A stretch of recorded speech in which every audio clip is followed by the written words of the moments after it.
정말 안 없어졌나? 그러면 이어서 한번 시작해 볼게요.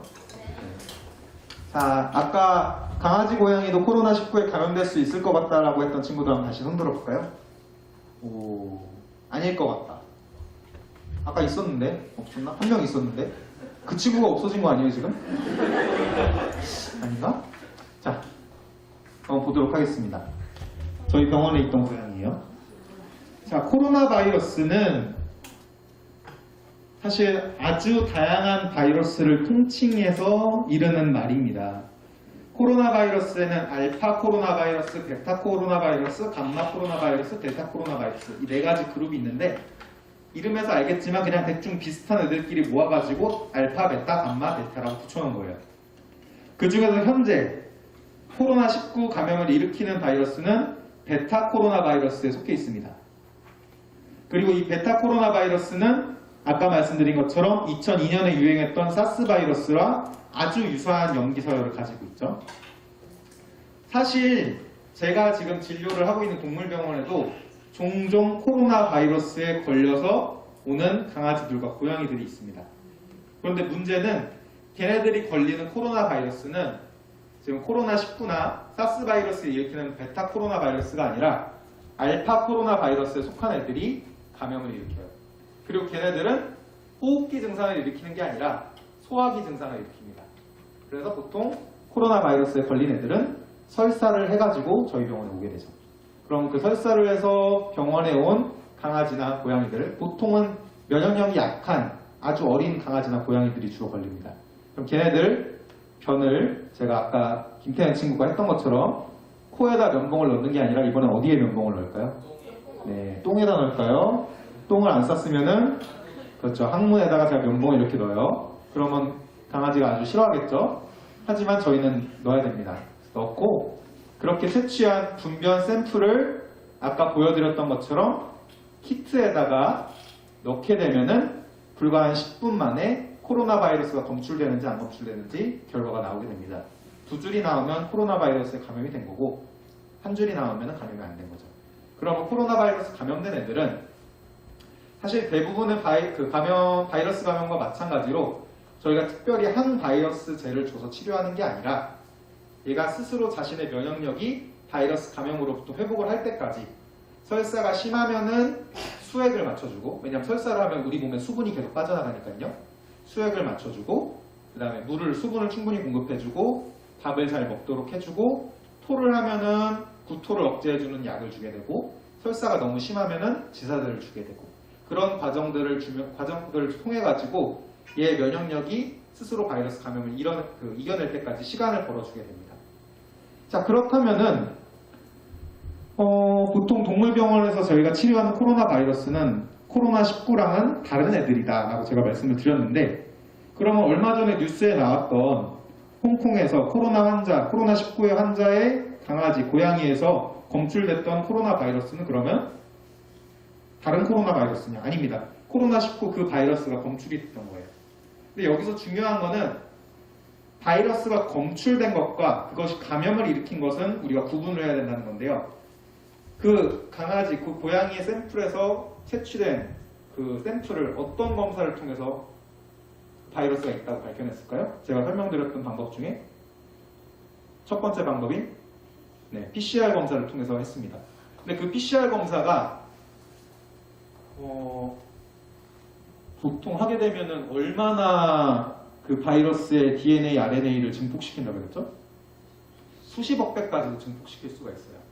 그렇다면 상식적으로 생각을 했을 때 코로나 바이러스에 감염돼서 기침대책기를 하던 환자의 같이 집에 살고 있던 강아지의 코나 호흡기 점막에서 그 바이러스의 DNA, RNA가 검출되는 것은 그거 자체로서는 이상한 게 아닐 수도 있죠. 아주 극미량만 있어도 우리는 PCR 검사를 통해서 찾아낸 걸 테니까.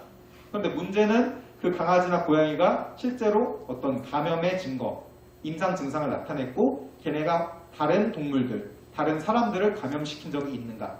그거는 아직까지 보고된 사례가 없습니다. 아까 말씀드린 것처럼 대부분의 바이러스는 특정 막 단백질에 결합할 수가 있습니다. 그렇기 때문에 아직까지 바이러스의 변이 과정 중에서 다시 한번 변이를 일으켜서 사람에서 다른 동물로 넘어가는 사람에서 강아지나 고양이로 넘어가는 변이는 아직까지는 안 나타났는데요. 그런데 우리가 현재까지 안 나타났다고 해서 앞으로도 나타나지 않을 거라고 장담하기는 어렵겠죠. 고양이에서 또 아주 치명적인 질병을 일으키는 코로나 바이러스가 있습니다. 아까 말씀드린 것처럼 코로나 바이러스 감염은 보통 강아지, 고양이에서는 설사병 정도를 일으키고 조금 며칠 지나면 스스로 낫는 경우가 많은데, 문제는 혹시 고양이를 키우는 친구 있나요? 손 한번 들어볼까요? 지금 여러분, 그리고 여기 앉아 계시는 모든 분들은 호모사피엔스라고 하는 동물입니다. 호모사피엔스는 지금으로부터 약 30만 년 전에 지구상에 처음 등장하게 되는데요. 과거에 우리 조상 인류들은 어찌 보면은 그닥 별 볼 일 없는 동물이었을지도 모르겠습니다. 다른 동물들보다 재빠르지도 않고 날카로운 발톱이나 이빨도 없는 그런 동물이었죠. 하지만 어느 순간부터 이 호모사피엔스, 우리 인류들은 지구상에서 가장 강력한 포식자로 변모하게 되는데, 과연 우리 호모사피엔스에게는 어떠한 특별한 이점이 있었기 때문에 그렇게 바뀔 수가 있었을까요? 제가 여러분들에게 많이 질문을 드리면은 처음 많이 생각해 주시는 말씀들이 바로 이 불과 도구의 사용입니다. 우리 인류는 불과 도구를 사용할 수 있었기 때문에 다른 동물들처럼 강력한 근육과 날카로운 이빨이 없었지만 다른 동물들을 사냥하면서 최강의 포식자로 군림할 수가 있었습니다. 자, 이렇게 인류가 불과 도구를 사용한 것은 지금으로부터 약 200만 년 전의 일인데요. 아까 제가 말씀드렸듯이 호모사피엔스가 지구상에 등장한 것은 지금으로부터 약 30만 년 전입니다. 그 말은 이미 호모사피엔스가 지구상에 등장하기 훨씬 이전부터 우리의 조상 인류들, 그리고 사촌 인류들이 불과 도구를 이미 활용해오고 있었다는 사실입니다. 그렇다면 우리 호모사피엔스를 다른 동물과 다르게 만든 또 다른 혁명적인 변화에는 어떤 것들이 있었을까요? 바로 우리가 다른 동물들을 길들였다는 것입니다. 우리 호모사피엔스는 다른 동물을 길들임으로써 훨씬 더 강력한 포식자로 변모할 수가 있었는데요. 그렇다면 이렇게 동물을 길들인 것은 과연 얼마나 오래된 일일까요? 우리 인류 역사상에 있었던 중요한 사건들에 대한 연표입니다. 지금으로부터 보시면은 지금으로부터 약 15,000년 전에 인류가 동물들을 길들이고 그들과 함께 생활해 온 것을 알 수가 있습니다. 자, 여러분들이 흔히 알고 계시는 농경과 목축의 발달이 지금으로부터 약 10,000년 전에 있었던 일입니다. 즉, 우리가 동물들을 길들인 것이 농경과 목축이 시작되기보다 더 이전에 있었고, 우리 호모사피엔스가 30만 년 동안 지내오는 어떤 순간에 발달한 혁명적인 사건이었다는 뜻인데요. 자, 그렇다면 이 여러 동물들 중에서 인간이 최초로 길들인 동물은 과연 어떤 동물일까요? 제가 학교를 방문해서 여러 가지 학생들에게 질문을 하다 보면은 소를 처음으로 길들였다는 친구들도 있고 돼지를 처음 길들였을 것 같다는 친구들도 있습니다. 그 중에서 우리 인간이 최초로 길들인 동물은 바로 개입니다. 개는 지금 보시면은 약 최소한 15,000년 전부터 길게는 40,000년 전까지 인간에게 처음 길들여졌다고 연구 결과가 나오고 있는데요. 그 외 다른 동물들이 대략 10,000년, 이때 시작된 것이 바로 농경이죠. 이 시기에 인간에게 길들여지기 시작한 것과 비교했을 때는 훨씬 더 예전에 있었던 일이라고 할 수가 있습니다. 자, 그렇다면은 우리가 다른 동물이 아닌 개를 가장 먼저 길들였다는 것은 어떻게 알 수 있었을까요? 바로 화석 증거에서 알 수가 있었습니다. 자, 여러분들 만약에 지금으로부터 수만 년이 흐른 뒤에 외계인들이 지구를 탐사해서 과거에 어떤 동물들이 살았는가를 화석을 가지고 연구를 한다면 이 시기에 가장 많이 발견될 만한 동물 화석은 혹시 어떤 건지 아시겠어요? 바로 치킨입니다. 우리 인간이 1년에 먹는 치킨의 마리수가 대략 200억 마리 정도 되는데요. 그렇다 보니까 아마 나중에 지구를 방문한 외계인 연구자들이 화석을 찾아보면서 이 시기에는 지구상에서 가장 번성했던 동물이 무엇인가를 생각한다면 아마 치킨을 생각할 것 같아요.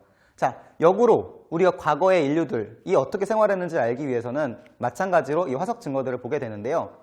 지금으로부터 대략 15,000년 전에 중동 지방에서 발견된 인간의 무덤입니다.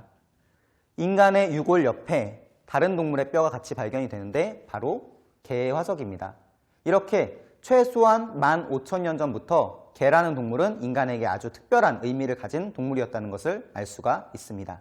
자, 그렇다면 다른 동물도 아닌 이 육식동물인 사나운 늑대가 인간에게 어떻게 가장 먼저 길들여질 수 있었을까요? 늑대에 대해서 한번 이야기해 보겠습니다. 자, 늑대는 사나운 포식동물, 육식동물이죠.